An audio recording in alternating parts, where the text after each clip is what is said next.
आज मध्य पूर्व में ईरान और इजराइल के बीच का तनाव पूरी दुनिया के लिए चिंता का विषय बना हुआ है। दोनों देशों के बीच सीधी सैन्य कार्रवाई की आशंका ने वैश्विक राजनीति में हलचल मचा दी है। यह समझना महत्वपूर्ण है कि यह दुश्मनी हमेशा से नहीं थी। एक समय था जब ईरान और इजराइल के बीच घनिष्ठ संबंध थे, लेकिन आज वे एक दूसरे के सबसे बड़े दुश्मन माने जाते हैं।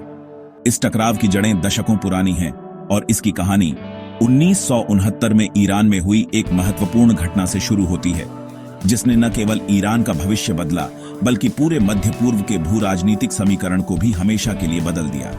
ये जानना जरूरी है कि कैसे एक दोस्ती इतनी गहरी दुश्मनी में तब्दील हो गई। 1969 से पहले जब ईरान पर शाह मोहम्मद रजा पहलवी का शासन था, तब इजराइल और ईरान के बीच अच्छे कूटनीतिक और आर्थिक संबंध थे। शाह का ईरान एक पश्चिमी समर्थक राजशाही था और उसने इजराइल को एक महत्वपूर्ण क्षेत्रीय सहयोगी के रूप में देखा।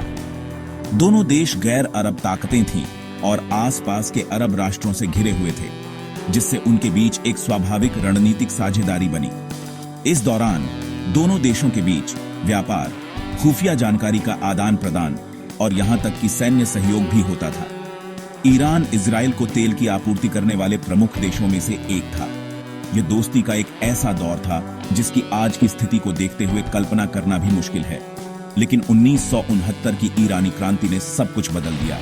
इस क्रांति ने शाह के शासन को उखाड़ फेंका और ईरान को अयतुल्लाह रूहुल्लाह खुमैनी के नेतृत्व में एक इस्लामी गणराज्य बना दिया। इस नई सरकार की विदेश नीति पूरी तरह से अलग थी। खुमैनी ने अमेरिका को महान शैतान और इजराइल को छोटा शैतान और झायोनी दुश्मन करार दिया। ईरान ने इजराइल के अस्तित्व को मान्यता देने से इनकार कर दिया और फिलिस्तीनी मुद्दे का समर्थन करना अपनी विदेश नीति का एक केंद्रीय स्तंभ बना लिया। ईरान ने इजराइल के विनाश का आह्वान किया और उसे इस क्षेत्र में पश्चिमी साम्राज्यवाद का एक विस्तार माना। इस वैचारिक परिवर्तन ने दोनों देशों के बीच दोस्ती के रिश्ते को रातों रात दुश्मनी में बदल दिया। इस वैचारिक बदलाव का असर तुरंत दिखाई देने लगा। ईरान ने इजराइल के साथ सभी औपचारिक संबंध तोड़ दिए। तेहरान में स्थित इजरायली दूतावास को बंद कर दिया गया और उसे फिलिस्तीन लिबरेशन ऑर्गेनाइजेशन को सौंप दिया गया। ईरान की नई सरकार ने खुद को इस्लामी दुनिया के नेता के रूप में स्थापित करने की कोशिश की और इजराइल का विरोध इस पहचान का एक महत्वपूर्ण हिस्सा बन गया। इजराइल के लिए यह एक बड़ा झटका था। उसने एक महत्वपूर्ण क्षेत्रीय सहयोगी खो दिया था और उसकी जगह एक ऐसा दुश्मन खड़ा हो गया था जो न केवल उसके अस्तित्व को नकारता था बल्कि उसे खत्म करने की कसम भी खाता था। यहीं से उस टकराव की नींव पड़ी जो आज तक जारी है। ईरानी क्रांति के बाद ईरान ने इजराइल से सीधे भिड़ने के बजाय एक नई रणनीति अपनाई, जिसे प्रॉक्सी युद्ध या परोक्ष युद्ध कहा जाता है। इसका मतलब था कि ईरान सीधे तौर पर इजराइल पर हमला करने के बजाय इस क्षेत्र में मौजूद विभिन्न सशस्त्र समूहों को समर्थन देकर अपनी लड़ाई लड़ेगा। इन समूहों को ईरान से पैसा, हथियार, प्रशिक्षण और वैचारिक समर्थन मिलता था। ईरान ने इन समूहों को प्रतिरोध की धुरी का नाम दिया, जिसका मकसद इस क्षेत्र में इजरायली और अमेरिकी प्रभाव का मुकाबला करना था। यह रणनीति ईरान को इजराइल की सीमाओं पर लगातार दबाव बनाने की अनुमति देती थी, जबकि वह खुद एक पूर्ण पैमाने के युद्ध के जोखिम से बच सकता था। इस रणनीति के तहत ईरान द्वारा समर्थित सबसे शक्तिशाली प्रॉक्सी समूह लेबनान में स्थित हिजबुल्लाह है। 1980 के दशक में लेबनान पर इजरायली आक्रमण के बाद हिजबुल्लाह का गठन हुआ था और ईरान ने इसे खड़ा करने में महत्वपूर्ण भूमिका निभाई। ईरान ने हिजबुल्लाह को एक शक्तिशाली सैन्य और राजनीतिक ताकत में बदल दिया, जिसके पास हजारों की संख्या में रॉकेट और मिसाइलें हैं। हिजबुल्लाह इजराइल के लिए एक बड़ा खतरा बन गया और उसने 2006 में इजराइल के साथ एक विनाशकारी युद्ध भी लड़ा। इजराइल हिजबुल्लाह को ईरान का ही एक विस्तार मानता है, जो उसकी उत्तरी सीमा पर एक स्थायी खतरा बनकर मौजूद है। हिजबुल्लाह ने सीरिया के गृहयुद्ध में भी ईरान के पक्ष में महत्वपूर्ण भूमिका निभाई। ईरान का समर्थन केवल हिजबुल्लाह तक ही सीमित नहीं रहा, उसने फिलिस्तीनी क्षेत्रों में भी अपना प्रभाव बढ़ाया, खासकर हमास और फिलिस्तीनी इस्लामिक जिहाद जैसे समूहों को समर्थन देकर। हालांकि हमास एक सुन्नी संगठन है और ईरान एक शिया देश है, लेकिन इजराइल के प्रति साझा दुश्मनी ने उन्हें एक साथ ला दिया। ईरान ने हमास को वित्तीय सहायता और हथियार मुहैया कराए, जिससे उसकी सैन्य क्षमता में काफी वृद्धि हुई। इसके परिणाम स्वरूप हमास ने गाजा पट्टी से इजराइल पर कई हमले किए, जिससे कई युद्ध हुए। इजराइल के लिए गाजा में हमास और लेबनान में हिजबुल्लाह का खतरा ईरान द्वारा प्रायोजित एक दो तरफा घेराबंदी की तरह है, जो उसकी सुरक्षा के लिए एक गंभीर चुनौती है।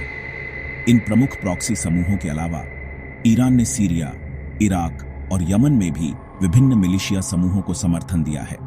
सीरिया में ईरान ने राष्ट्रपति बशर अल असद की सरकार को बचाने में मदद की और वहां अपनी सैन्य उपस्थिति स्थापित की, जिसका इस्तेमाल वह इजराइल के खिलाफ हमले शुरू करने के लिए कर सकता है।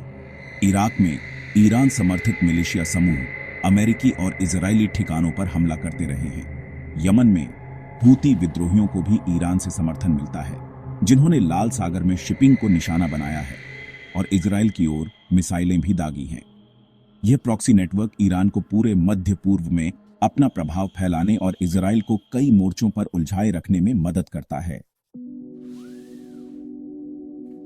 ईरान इजराइल संघर्ष का एक और महत्वपूर्ण पहलू ईरान का विवादास्पद परमाणु कार्यक्रम है। इजराइल को लंबे समय से यह डर रहा है कि ईरान परमाणु हथियार विकसित कर रहा है। एक ऐसे दुश्मन के हाथ में परमाणु हथियार होना जो उसके विनाश की कसम खाता हो, इजराइल इसे अपने अस्तित्व के लिए सबसे बड़ा खतरा मानता है। इसलिए इजराइल ने ईरान को परमाणु हथियार हासिल करने से रोकने के लिए हर संभव प्रयास करने की कसम खाई है। ईरान हमेशा इस बात पर जोर देता रहा है कि उसका परमाणु कार्यक्रम शांतिपूर्ण उद्देश्यों जैसे कि ऊर्जा उत्पादन के लिए है, लेकिन अंतर्राष्ट्रीय समुदाय और खासकर इजराइल को उसके दावों पर भरोसा नहीं है, क्योंकि ईरान ने अपने कार्यक्रम के कई पहलुओं को गुप्त रखा है। इस परमाणु तनाव को कम करने के लिए 2015 में ईरान और दुनिया की 6 महाशक्तियों के बीच एक ऐतिहासिक समझौता हुआ, जिसे joint comprehensive plan of action या ईरान परमाणु समझौते के रूप में जाना जाता है। इस समझौते के तहत ईरान ने अपने परमाणु कार्यक्रम को सीमित करने पर सहमति व्यक्त की, जिसके बदले में उस पर लगे आर्थिक प्रतिबंधों में ढील दी गई।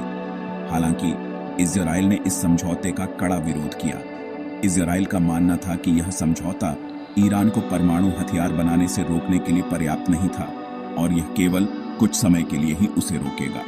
2018 में तत्कालीन अमेरिकी राष्ट्रपति डोनाल्ड ट्रंप ने इजराइल की चिंताओं से सहमति जताते हुए अमेरिका को इस समझौते से बाहर निकाल लिया और ईरान पर फिर से कड़े प्रतिबंध लगा दिए। इसके जवाब में ईरान ने भी धीरे धीरे समझौते के तहत अपनी प्रतिबद्धताओं से पीछे हटना शुरू कर दिया और अपने यूरेनियम संवर्धन को फिर से बढ़ा दिया, जिससे वह परमाणु हथियार बनाने के और करीब आ गया। इस घटनाक्रम ने मध्य पूर्व में तनाव को और बढ़ा दिया। इजराइल ने अपनी चिंताएं और तेज कर दी और यह स्पष्ट कर दिया कि वह ईरान को परमाणु शक्ति बनने से रोकने के लिए सैन्य कार्रवाई सहित सभी विकल्पों पर विचार करेगा। यह गुप्त युद्ध का एक नया दौर था। परमाणु कार्यक्रम को लेकर दोनों देशों के बीच एक गुप्त युद्ध भी चल रहा है। इजराइल पर ईरान के परमाणु कार्यक्रम को नुकसान पहुंचाने के लिए कई गुप्त अभियानों को अंजाम देने का आरोप लगाया गया है। इन अभियानों में 1. ईरान के प्रमुख परमाणु वैज्ञानिकों की हत्याएं, 2. परमाणु सुविधाओं पर साइबर हमले जैसे स्टक्सनेट वायरस, 3. और तोड़फोड़ की घटनाएं शामिल हैं। ईरान ने इन हमलों के लिए इजराइल को दोषी ठहराया है और बदला लेने की धमकी दी है। यह छाया युद्ध दोनों देशों के बीच सीधे सैन्य टकराव के बिना एक दूसरे को कमजोर करने की एक खतरनाक रणनीति है, जो किसी भी समय एक बड़े संघर्ष में बदल सकती है और पूरे क्षेत्र को अस्थिर कर सकती है। लंबे समय तक प्रॉक्सी और गुप्त युद्ध लड़ने के बाद हाल के वर्षों में ईरान और इजराइल के बीच का टकराव एक नए और खतरनाक चरण में प्रवेश कर गया है, जहां दोनों देश एक दूसरे पर सीधे हमले कर रहे हैं। इसकी शुरुआत 7 अक्टूबर 2023 को हमास द्वारा इजराइल पर किए गए बड़े हमले के बाद हुई। इस हमले ने गाजा में एक भीषण युद्ध छेड़ दिया और पूरे क्षेत्र में तनाव बढ़ा दिया। इजराइल ने इस हमले के लिए ईरान को भी जिम्मेदार ठहराया, क्योंकि वह हमास का मुख्य समर्थक है। इसके बाद इजराइल ने सीरिया में ईरानी ठिकानों और कमांडरों पर अपने हमले तेज कर दिए, जिससे दोनों देशों के बीच सीधा टकराव और करीब आ गया। तनाव उस समय चरम पर पहुंच गया जब मार्च 2024 में दमिश्क में ईरानी वाणिज्य दूतावास पर एक संदिग्ध इजरायली हवाई हमले में ईरान के इस्लामिक रिवॉल्यूशनरी गार्ड कॉर्प्स के कई वरिष्ठ कमांडर मारे गए। ईरान ने इसे अपनी संप्रभुता पर हमला माना और बदला लेने की कसम खाई। इसके जवाब में ईरान ने पहली बार अपनी धरती से सीधे इजराइल पर 300 से अधिक ड्रोन और मिसाइलों से हमला किया।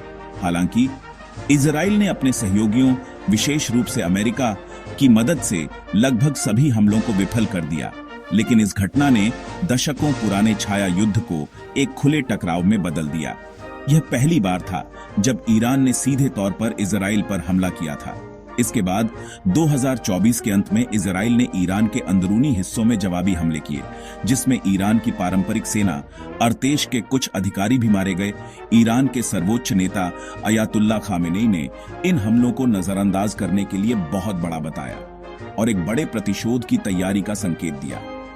2024 के अंत तक खुफिया रिपोर्टों से पता चला कि ईरान एक और बड़े हमले की योजना बना रहा है, जिसमें पहले से कहीं अधिक शक्तिशाली मिसाइलों का उपयोग किया जा सकता है। इन घटनाओं ने पूरे मध्य पूर्व को एक बड़े युद्ध के कगार पर ला खड़ा किया, जिससे वैश्विक शक्तियां भी चिंतित हो गईं और उन्होंने दोनों पक्षों से संयम बरतने की अपील की। आज जून 2025 में स्थिति अत्यंत तनावपूर्ण बनी हुई है। इजराइल और ईरान दोनों हाई अलर्ट पर हैं। हाल की खुफिया जानकारी के बाद कि ईरान एक और हमले की तैयारी कर रहा है, इजराइल ने ईरान पर एक और निवारक हमला किया है। अमेरिका और अन्य देश तनाव कम करने के लिए कूटनीतिक प्रयास कर रहे हैं, लेकिन सफलता की कोई गारंटी नहीं है। दशकों की दुश्मनी, प्रॉक्सी युद्ध और परमाणु तनाव ने एक ऐसी स्थिति पैदा कर दी है जहां एक छोटी सी भी गलती एक विनाशकारी क्षेत्रीय युद्ध को जन्म दे सकती है। फिलहाल मध्य पूर्व का भविष्य अनिश्चित है और दुनिया सांस रोककर देख रही है कि क्या कूटनीति इस खतरनाक टकराव को टाल पाएगी या नहीं।